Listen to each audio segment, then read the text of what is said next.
Toba take Singh में जंग road पर एक मोहल्ला इकबाल नगर वाक़ है। इस मोहल्ले में राना इकरार रहते थे। शहर से लगी हुई राना इकरार की ज़रख़ेज़ ज़मीन थी। राना इकरार ने इस किता पर बोरिंग कर रखी थी। साथ ही अमरूद, अनोला, लीमू जैसे फलदार दरख्त भी लगा रखे थे। बाकी की जो खाली ज़मीन थी, इस पर वो मौसमी सब्जियों की पैदावार करते थे। राना इकरार के कुंबे में बेगम इकरार के अलावा दुआ, फौजिया और सारा नामी 3 लड़कियां और इकलौता बेटा साहिर था। भाई बहनों में फौजिया सबसे छोटी थी। तीनों बेटियों को ध्यान में रखते हुए उन्होंने बचत करना शुरू कर दी थी। उन्होंने बैंक में खाते खुलवाए तो नेशनल बैंक की मैरिज पॉलिसी भी ली। उसका समर ये मिला कि जब शादी के काबिल हुई तब राना इकरार के हाथ में मोटी रकम थी। राना इकरार ने मुनासिब लड़के तलाश करके बारी बारी दोनों बेटियों के हाथ पीले कर दिए। बेटियों की शादी के कुछ अरसे बाद राना इकरार की बीवी इकरा अचानक बीमार पड़ गई। राना इकरार ने पहले टोबा टेक सिंह में इसका इलाज करवाया। फ़ायदा ना हुआ तो इकरा को इलाज कराने फैसलाबाद और लाहौर भी ले गए। ढेर सारी रकम खर्च करने के बावजूद इकरा सेहतयाब नहीं हुई। इसका जिस्म मसलसल घटता जा रहा था। आखिरकार एक दिन वो कुंबे को बलकता छोड़कर चली गई। इन दिनों साहिर 23 साल का था और फौजिया 14वें साल में। फिर 5 साल यूं ही गुजर गए। अब फौजिया अलहड़ नहीं रही थी। गुजरते वक्त के साथ साथ बड़ी पूरी जवान लड़की हो गई थी। राना इकरार की ख्वाहिश साहिर और फौजिया का ब्याह एक साथ करने की थी। बेटी रुखसत होकर ससुराल जाए तो घर संभालने बहू आ जाए। इस तरह इन बेटे की दिक्कत नहीं हुई, मगर साहिर फिलहाल शादी करने को राज़ी नहीं था। इसी सबब फौजिया की भी शादी टलती रही। राना इकरार बेटी बेटे के कुछ और ख्वाब बुन रहा था। उधर फौजिया के ख्वाबों में शाहजेब बस गया था और वो इसके साथ ज़िंदगी गुजारने के ख्वाब देखने लगी थी। शाहजेब पड़ोस में रहने वाले मुहसन का बेटा था और मंडी में सब्ज़ी की आड़त करता था और खूब शान से रहता था। पड़ोसी होने के नाते शाहजेब और फौजिया में बहन भाई का रिश्ता था। बचपन से वो इस रिश्ते को मानते थे, मगर एक दिन दोनों का रिश्ता बदल गया और वो दोनों एक दूसरे की मोहब्बत में डूब गए। राना इकरार और साहिर सुबह घर से निकलते तो दोपहर का खाना खाने कम ही घर आते। अक्सर फौजिया ही खेत जाकर बाप भाई को खाना दे आती थी। वो दिन के वक्त घर में अकेली रहती, इसलिए खुफिया मेल मुलाकातों के लिए फौजिया और शाहजेब के लिए भरपूर वक्त था। नायाब मर्द वो हैं जिनके किरदार की खुशबू पाकर औरत खुद इनसे मोहब्बत का इजहार कर देती है। वो पहले पहल इसकी ज़ात की ठंडी छाँव में कुछ देर ठहरती है, फिर रफ्ता रफ्ता इसकी आदी होती चली जाती है। यही वो मर्द हैं जिन्हें औरतों का लिबास कहा जाता है। नायाब औरत हमेशा नायाब मर्द का इंतखाब करती है। यूँ तो शाहजेब का फौजिया से मिलने आना मोहल्ले वालों के लिए शक की बुनियाद नहीं था, लेकिन जब दरवाज़ा अंदर से बंद होने लगा तब पड़ोसियों की परेशानी पर शिकने पड़ गई। पहले अड़ोस पड़ोस में चर्चा हुआ, इसके बाद एक बुज़ुर्ग ने राना इकरार के कानों में ये बात डाल दी। इसके बाद साहिर को जब ये बात पता चली तो इसका खून खोल उठा। वो उसी वक्त शाहजेब की चमड़ी उधेड़ देना चाहता था। राना इकरार ने दुनियादारी समझकर इसे रोक लिया। बेटा, जोश से नहीं होश से काम लो, उसने बेटे को समझाते हुए कहा। मारपीट करोगे तो हंगामा हो जाएगा और ऐसा होने पर बदनाम हमारी फौजिया होगी। तुम चुप रहो, मैं फौजिया से बात करूँगा। साहिर खून के घूंट पी कर रह गया। इसी शाम को राना इकरार ने फौजिया से इसके और शाहजेब के सिलसिले में बात की तो वो साफ मुकर गई। फौजिया शाहजेब से प्यार तो करती थी, मगर घर वालों का लिहाज भी था, इसलिए इस दिन के बाद वो महबूब से मेल मुलाकात में अख्तियात बरतने लगी। नफ्स वो पोका कुत्ता है जो इंसान से गलत काम करवाने के लिए इस वक्त तक भौंकता रहता है जब तक वो गलत काम करवा न ले, और जब इंसान वो काम कर लेता है तो ये कुत्ता सो जाता है, लेकिन सोने से पहले ज़मीर को जगा देता है। دوسری طرف ساحر کو فوزیہ کے بیان پر یقین نہیں آیا تھا۔ پیداوار فروخت کرنے وہ منڈی جاتا ہی تھا، اس لیے اس نے شاہ زیب پر نظر رکھنا شروع کر دی۔ اسی دوران ساحر نے نوٹ کیا کہ شاہ زیب پہلے کسی سے فون پر خفیہ طور پر بات کرتا ہے، پھر منڈی چلا جاتا ہے۔ روز دوپہر کو یہی ہوتا تھا۔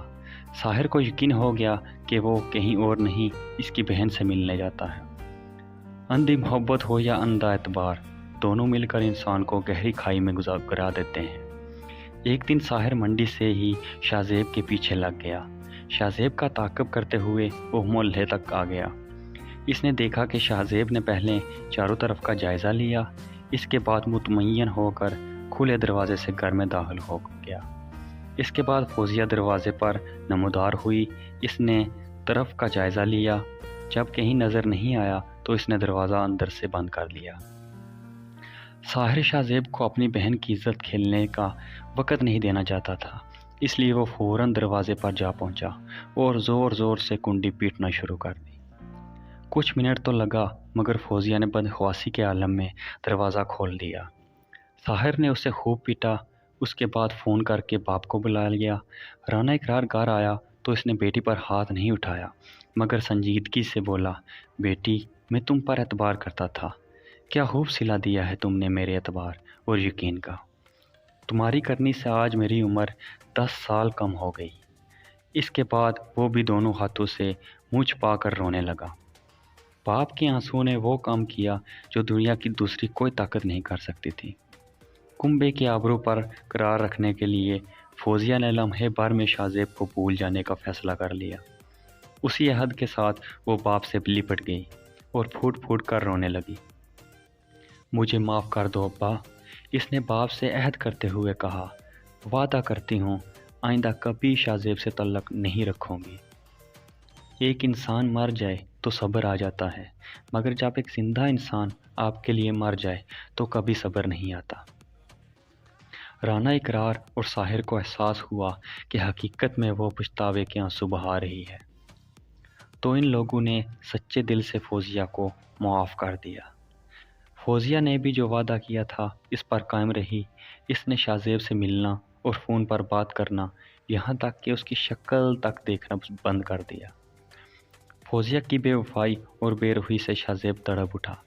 وہ فوزیہ کو دل کی گہرائیوں سے چاہتا تھا اور شادی کر کے زندگی گزارنے کا ارادہ رکھتا تھا۔ اس نے فوزیہ کے بدلے ہوئے رویے کو پھر سے پہلے جیسا بنانے کے لیے ہر ممکن کوشش کی، مگر ساری کوششیں رائے گاں گئی۔ ادھر رانا اقرار نے فوزیہ کے لیے قابل رشتے کی تلاش شروع کر دی۔ ان کی یہ کوشش جلد رنگ لائی اور سمندری گاؤں کے دلدار کا بیٹا عرفان ان کے دل کو بھا گیا۔ رشتہ بھی طے ہو گیا۔ شادی کی تاریخ 18 مئی 2015 بھی طے ہوئی۔ اس دن سے ہی بارات کی استقبال کی تیاریاں شروع کر دی گئیں۔ گھر کے سامنے میدان میں پنڈال لگایا گیا، اسٹیج بنا، میز کرسیاں لگائی گئیں، حلوائی بھی پکوان بنانے آ گئے۔ رانا اقرار اور ساحر سب کے پاس جا کر تیاریوں کی نگرانی کر رہے تھے۔ شام کا دھند لگا پھیلے ہی بارات کی استقبال کی تیاریاں مکمل ہو گئی۔ ریسٹ ہاؤس سے پل پل کی خبر گھر پہنچ رہی تھی۔ معلوم ہوا بارات ریسٹ ہاؤس سے چل چکی ہے اور تھوڑی ہی دیر میں دروازے پر پہنچ رہی تھی۔ اس خبر سے میزبانوں میں بھی خوشی و مسرت کی لہر دوڑ گئی تھی۔ والدین کبھی غلط نہیں ہوتے، اگر ان سے غلط فیصلے بھی ہو جائیں تو ان کی نیت صاف ہوتی ہے اور انہی کی دعاؤں سے تقدیریں بدل جاتی ہیں۔ فوزیہ دلہن بنی گھر میں بیٹھی تھی۔ اس کے پاس اس کی بڑی بہن دعا بیٹھی ہوئی تھی۔ بارات کی آمد کی خبر سنتے ہی فوزیہ یہ دعا سے بولی، باجی مجھے رفع حاجت کے لیے جنگل جانا ہے۔ پہلے تو دعا منع کیا، مگر جب فوزیہ نے اصرار کیا تو بولی، اچھا جا، جلدی سے فارغ ہو کر آ جا، لیکن یاد رکھنا بارات دروازے پر لگنے والی ہو تو دلہن کا باہر جانا منحوس مانا جاتا ہے۔ فوزیہ نے پانی سے بڑا لوٹا لیا اور چپکے سے باہر نکلی۔ چونکہ سب اپنی اپنی دھن میں مست تھے، اس لیے کسی نے اس پر دھیان نہیں دیا۔ تھوڑی دیر میں بارات دروازے پر آ گئی۔ او بخت کے بعد نکاح کی رسم شروع ہونے لگی۔ دلہا کے بعد فوزیہ سے دستخط کرانے کی باری آئی، لیکن دلہا تو وہاں تھی ہی نہیں۔ دعا کی جان مصیبت میں تھی۔ घर से कुछ फासले पर एक सुनसान मुकाम पर फौजिया ज़मीन पर पड़ी तड़प रही थी और दोनों हाथों से इसने पेट के जख्मों को दबा रखा था। फिर भी खून तेज़ी से बह रहा था। टार्च की रोशनी में लोगों ने फौजिया को देखा तो साहिर ने दौड़कर इसका सर अपनी गोद में रख लिया। सब लोग परेशान हो गए कि आखिर दुल्हन कहाँ गायब हो गई। हर तरफ तलाश शुरू हुई तो फौजिया की हालत लम्हा ब लम्हा बिगड़ती रही।